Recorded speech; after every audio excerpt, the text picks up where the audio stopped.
Salut et bonjour à toutes et à tous, soyez les bienvenus si vous nous rejoignez sur France 3 Corse via Style avant de retrouver l'actualité avec le Corsica Prime.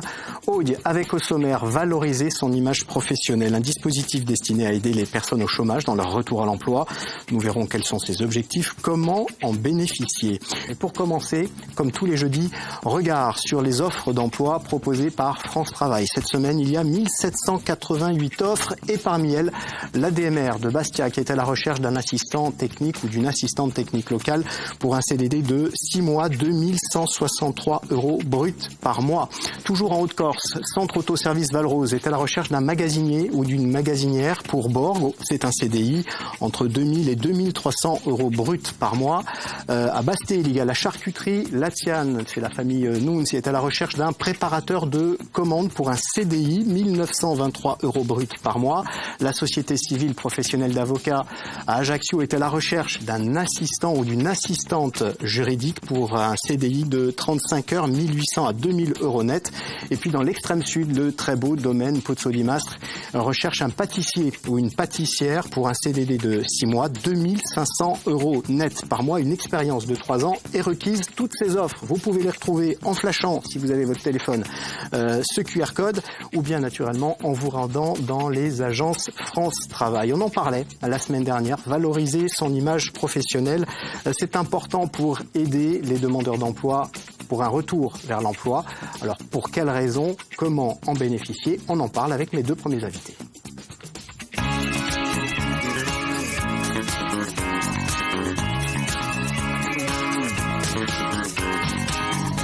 Et ces invités sont tout d'abord face à moi, Fabrice Minacci, bonjour. Vous êtes conseiller formateur à la BGE. La BGE, qu'est-ce que c'est? Exactement. La BGE, c'est un réseau qui existe depuis plus de 30 ans sur la Corse, qui accompagne justement les demandeurs d'emploi, notamment dans des projets de création d'entreprise, mais aussi dans leur démarche de recherche d'emploi. Et on intervient en tant que prestataire partenaire avec France Travail. Alors, justement, France Travail, c'est notre deuxième invité. C'est Estelle Crémona. Bonjour, vous êtes la directrice de l'agence France Travail pour Corté et Ghisonacci. Estelle, quels sont les objectifs de cette prestation, valoriser son image professionnelle et pour quelles raisons c'est important pour les demandeurs d'emploi? Alors, merci, bonjour.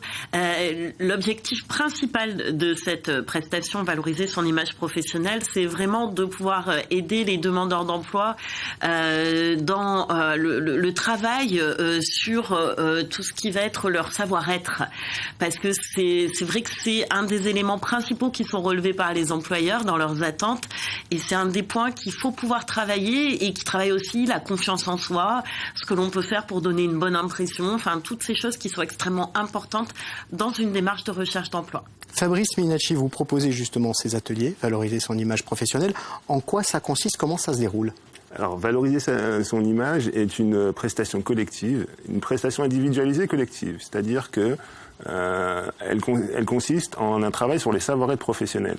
Elle s'adresse à une personne qui a besoin de travailler sur ses savoir-être professionnels et qui manque de confiance ou qui a du mal à valoriser ses atouts, ses compétences, son savoir-faire, notamment dans ses rencontres avec le monde de l'entreprise. Et l'idée, c'est de travailler justement, de lever ces freins, de travailler sur les compétences et les savoir-être professionnels, comme ça a été expliqué, et permettre à la personne de les identifier et de savoir les valoriser au mieux face à un interlocuteur. Quels sont les principaux défis auxquels vous êtes confrontés? Quelles sont les difficultés auxquelles sont confrontées ces personnes en situation de fragilité, souvent peut-être? Exactement. En lien avec cette situation de fragilité, c'est souvent la perte de confiance. Avec la perte de mon emploi, je peux perdre confiance en l'avenir, en mes moyens, en mes compétences. Et avec le temps, je peux aussi perdre de vue la réalité du monde économique, des attentes des entreprises.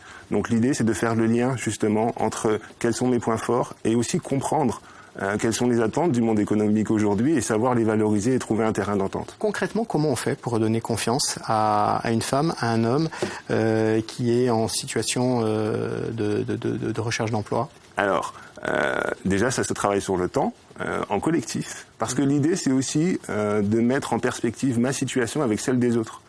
Confronter ma situation avec les autres membres d'un collectif me permet aussi de prendre du recul, de m'inspirer, mais aussi à travers des activités et des collectives, des vidéos, des jeux, de l'interactivité, qui permettent à la personne de prendre conscience sur différentes thématiques, de ses atouts, de ses points forts, mais surtout de travailler sur comment je peux valoriser mon image, comment je peux travailler aussi bien ma communication, que ce soit verbale, non verbale, paraverbale. Estelle, est-ce que tous les demandeurs d'emploi peuvent bénéficier de cette prestation ou est-ce qu'il y a des conditions particulières pour pouvoir y accéder ? Alors, il n'y a aucune condition. Tous les demandeurs d'emploi sont bien sûr à même de pouvoir demander cette prestation. On est bien sûr en plus une prestation qui peut s'adapter à différents moments de parcours d'un demandeur d'emploi. Et ce que je voulais juste rajouter, c'est qu'effectivement, l'importance du groupe, c'est fondamental parce que quand les gens viennent nous voir après en nous expliquant pourquoi ça les a aidés, souvent le groupe est là. Et la dynamique qui est liée avec et les liens qui ont pu s'y tisser aussi. Pour reprendre confiance, le groupe, c'est toujours quelque chose de très important. Est-ce que vous avez est-ce qu'il y a des personnes, des bénéficiaires qui sont un petit peu plus ciblés que d'autres ? Est-ce que vous détectez des personnes en particulier qui pourraient avoir davantage besoin de ce type de prestations ? Alors, on pourrait voir des moments en fait de parcours sur lesquels il y a une utilité plus forte. Voilà. C'est vrai que quand on est en reconversion, ça peut avoir un apport supérieur encore. C'est vrai que dans les situations, par exemple pour les seniors, là-dessus, dès qu'on a passé un certain temps, je dirais dans le monde du travail, c'est bien de pouvoir se réactualiser. Et Fabrice parlait des attentes des employeurs. C'est vrai que là-dessus, il faut pouvoir se challenger un peu dessus et puis peut-être aller regarder ce que l'on peut répondre quand on est en entretien ou quand on se présente pour répondre à cette attente-là.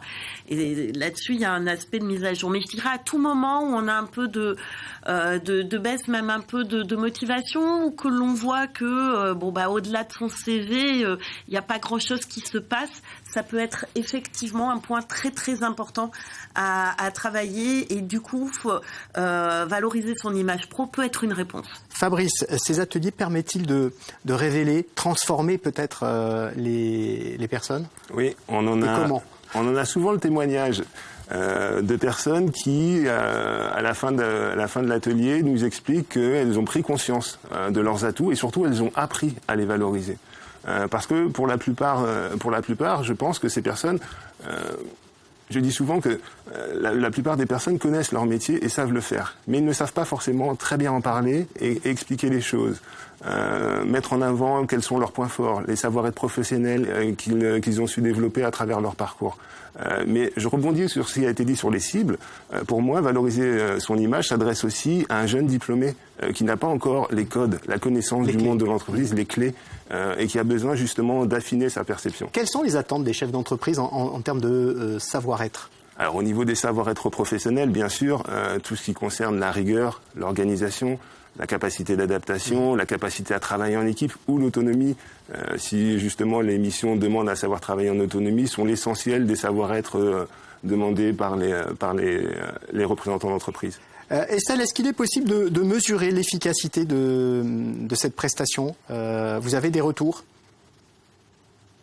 Alors, on a des retours quantitatifs après, mais on a surtout des retours aussi qualitatifs qui sont mesurés. Et on fait régulièrement là-dessus des analyses. On a même fait des réunions pour entendre ce qui se disait après. Et c'est vrai qu'il c'est une prestation qui permet d'avoir beaucoup de satisfaction après. Donc, c'est ce que nous disent les demandeurs d'emploi, c'est qu'à l'issue, ils sont très contents effectivement de l'avoir fait et que ça leur a vraiment apporté.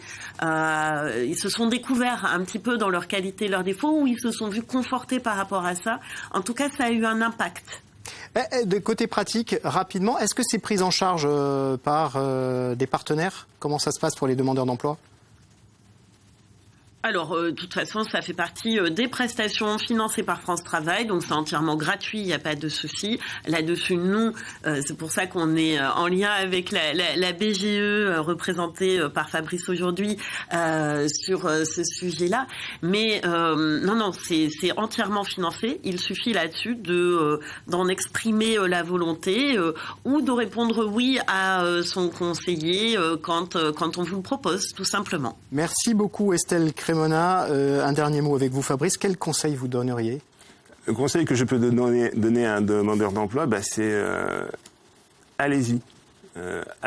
Prenez contact avec votre conseiller, prenez contact avec France Travail et découvrez la prestation. Et vous verrez que vous serez agréablement surpris parce que c'est une prestation qui est foncièrement humaine et qui surtout vous permettra d'aborder cette période de recherche d'emploi de façon beaucoup plus positive et efficace. Et de contribuer aussi peut-être, si j'ai bien compris, à découvrir encore une part de soi-même. Exactement. Merci beaucoup. Merci à tous les deux.